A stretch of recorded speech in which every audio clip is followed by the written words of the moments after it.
এখন বিশিষ্ট কমেডিয়ান গোলজার হোসেন গোগা মামা এবং খগেন্দ্রনাথ খগা মামার আসর বসবে, আপনারা উপভোগ করুন। এক ভদ্রলোক তার দুই ছেলের হাত ধরে নিয়ে গ্রাম্য মেলায় যাচ্ছে।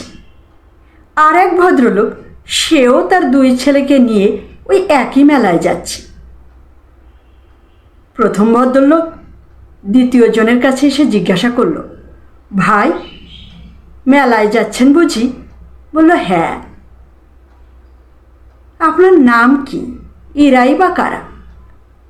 আমার নাম ভুবনেশ্বর, এটা আমার বড় ছেলে, নাম তারেকেশ্বর, আর এটা আমার ছোট ছেলে, নাম দক্ষিণেশ্বর। আপনার পরিচয়টা কি জানতে পারি? আমার নাম ভরত সরকার, এটা আমার বড় ছেলে, নাম পশ্চিমবঙ্গ সরকার, আর এটা আমার ছোট ছেলে, নাম তামিলনাড়ু সরকার। এক চাপাবাজ তার বন্ধুর সাথে গল্প করতে করতে বলল, জানিস আমি এই রূপসা নদীতে মাছ ধরতে গিয়ে বড় এক চিত্রা মাছ ধরেছি। তার ওজন প্রায় 170 কেজি। আমরা 10 জন মিলে তা টেনে উপরে তুলেছি। বন্ধু বলল, ও তাই? বিশাল ব্যাপার। তুই জানিস আমি একদিন এই রূপসা নদী পার হতে এসে দেখি এক গোলযোগে নৌকা, ট্রলার, এমনকি ফেরিও বন্ধ হয়ে আছে। আমার তো ওপারে যেতেই হবে, এখন কি করা? এমন সময় দেখি 10 জন লোক একটা কড়াই নিয়ে আসছে। বলল তারা ওপারে একটা বিয়ে বাড়িতে রান্না করতে। আমরা 10 জন মিলে সেই কড়াইটি নদীতে ভাসিয়ে তার উপরে চড়ে ওপারে পার হয়ে গেল। চাপাবাজ বলল, কি বলিস, এত বড় কড়াই হয় নাকি রে? বন্ধু বলল, তা না হলে তোর ওই 170 কেজি ওজনের চিত্রে মাছটা ভাজবে কিসে? এক পথিক রাস্তা দিয়ে যাচ্ছিলেন। হঠাৎ দেখেন এক গাছের নিচে এক ভদ্রলোক গলায় দড়ি লাগিয়ে বসে আছেন। পথিক বললেন, ও ভাই, আপনি গলায় দড়ি লাগিয়ে বসে বসে কাঁদছেন কেন রে?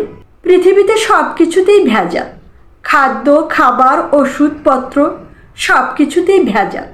তাই বীতশ্রদ্ধ হয়ে এই পৃথিবীর মায়া ত্যাগ করে গলায় দড়ি লাগিয়ে আত্মহত্যা করতে গিয়েছিলাম। এবার দেখি দড়িটাও ভেজাল, ছিঁড়ে পড়েছে। ডাক্তার সাহেব ঘুমাতে যাচ্ছিল, এমন সময় দরজায় করাঘাত। ডাক্তার সাহেব, ডাক্তার সাহেব, দরজা খোলেন, আমাকে সাপে কামড়িয়েছে। তুমি জানো না আমার রুগী দেখার সময় 4টা থেকে 8টা? ডাক্তার সাহেব, আমি তো জানি, সাপটা তো জানে না। ধন্যবাদ সবাইকে। কে? বাসায় কেউ আছে? এটা কি দদু দাদুর বাসা? হ্যাঁ, ভেতরে আসুন।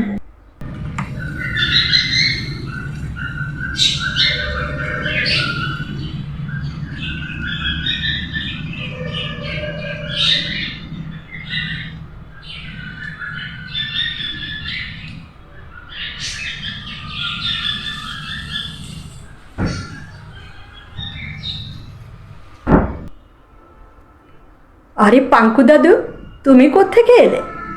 বাড়ি থেকে রওনা হয়েছি রাইতেই। লঞ্চে আইয়া দেহি আমাগো গ্রামের মানিক, রাজু, রফিক, গোপাল আর বলাই লঞ্চে বইয়া রইছে। আমি কই যাও কই? ওরা কয় খুলনা। আমি কই আমার একটু লইয়া যাও, আমি খুলনায় দদুল দাদুর বাসায় যাবো। ওরা কয় ঠিক আছে বহ। সকাল ভোরে লঞ্চের লোকে আমারে ডাইয়া কয়, ঘুমাইও না, ওঠো, এইবার 7 নম্বর ঘাট চলে আইছি। আমি কই ওরা কই? বলে নাইমা দেহ, আগে নামো। আমি নাইমা চায়ের দোকানে জিগাই, ভাই আমার 5 জন লোক হারাইয়া গেছে, তোমরা দেখছো নি? বলে তোমার 5 জন লোক হারাই নাই, তুমি হারাইয়া গেছো। আমি কই কও কি? কি সর্বনাশ! আমি অহন দদুল দাদুর বাসায় যামু কেমনি? চা খাইতে খাইতে এক লোক কয়, ঠিকানা জানো? কই আমার পৃথিবী। লোকটা কয়, এই বেডা, পৃথিবী তোমার একার? পাশে মোবাইল হাতে একটা ভালো লোক দাঁড়াইয়াছিল। বলল, মাই ওয়ার্ল্ড, আমার পৃথিবীর দদুল ভাই। আমি কই হ। সে কয়, সামনের বড় রাস্তা ধইরা যাইয়া দেখবার ডান হাতে একটা বড় বিল্ডিং আছে, তার পশ্চিম পাশে দদুল আহমেদের বাড়ি। আমি আইয়া দেখি বিশাল বড় এক বিল্ডিং, গুইনা দেখি 22 তালা। একটা লোক বাইরাইয়া আইসা বলে, এই বেটা, তুমি বিল্ডিংয়ের তালা গুনছো? আমি কই হ। সেই কয়, তুমি জানো বিল্ডিংয়ে তালা গুনলে টাকা দিতে হয়? আমি কই না। বলে, গুনছো কয় তলা? আমি কই 10 তালা। হেই কয়, দাও 10 টাকা। আমি কই মনে মনে, তুমি কি আমার থেকে বেশি চালাক? আমি গুনছি 22 তালা, আর তোমারে দিলাম 10 টাকা।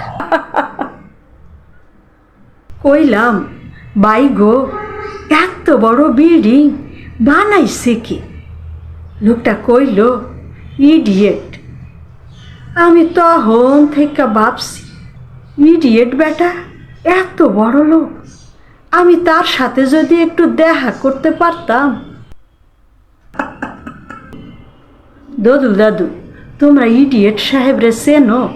পাঙ্কু দাদু, আমি চিনি। তাই তুমি আমারে তার কাছে একটু লইয়া যাইবা? হ্যাঁ পাঙ্কু দাদু, আমি তোমাকে তার কাছে নিয়ে যাব।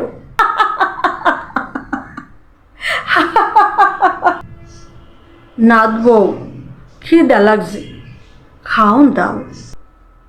হ্যাঁ দাদু, এখনই দিচ্ছি, আসেন আমার সাথে। আসলে বাড়ি গেলে আমি গ্রামে ঘুরে ঘুরে বেড়াই, সবার ভালো মন্দ খোঁজখবর নেই। দাদুর সাথে গ্রামে আমার দেখা হয়।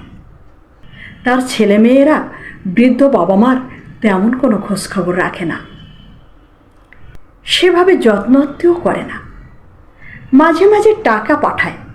তারা সবাই যার যার কাজ নিয়ে ব্যস্ত। তবে এই দাদুকে কিন্তু গ্রামের সবাই খুব ভালোবাসে। তার এই সহজ সরল উক্তি মানুষের হাসির খোরাক যোগায়। সবাই তাকে পাঙ্কু দাদু বলেই ডাকে। দাদু আসলে খুবই মিশুকে স্বভাবের। পেট ভইরা খাইলাম। কি যে ভালো রান্না করছে আমার নাথ বউ, আমার খুব ভালো লাগছে। হ্যাঁ দাদু, তুমি একটু রেস্ট নাও, ঘুমাও। সারা রাত জার্নি করেছ, ক্লান্তি দূর হবে, একটু ঘুমিয়ে নাও। দাদু, আপনি রেস্ট নেন। একটা বয়সে এসে আমাদের এই সিনিয়র সিটিজেনরা বড় অসহায় হয়ে পড়ে। আমাদের সবার উচিত তাদের দিকে বিশেষ খেয়াল রাখা। আসলে আমরা নিজেরা যেমন ভালো থাকব, তেমনি অন্যদেরকেও ভালো রাখব। ভাবি, আপনাদের বাসার সবাইকে আমাদের বাসায় দাওয়াত, আগামী শুক্রবার। আপনি সবাইকে সাথে নিয়ে আমাদের বাসায় যেন। গুগা মামা, খগা মামা, পাঙ্কু দাদু, সবাইকে সাথে নিয়ে যান। সে তো খুবই ভালো কথা। ঠিক আছে ভাবি, আমরা সবাই যাব, ইনশাল্লাহ। ইনশাল্লাহ। ঠিক আছে ভাবি। ভাবি, অনেক ভালো লাগলো। আপনার হাতের রান্না খুব ভালো হয়েছে ভাবি, খুব ভালো হয়েছে। ভাবি, আসি তাহলে, আল্লাহ হাফেজ।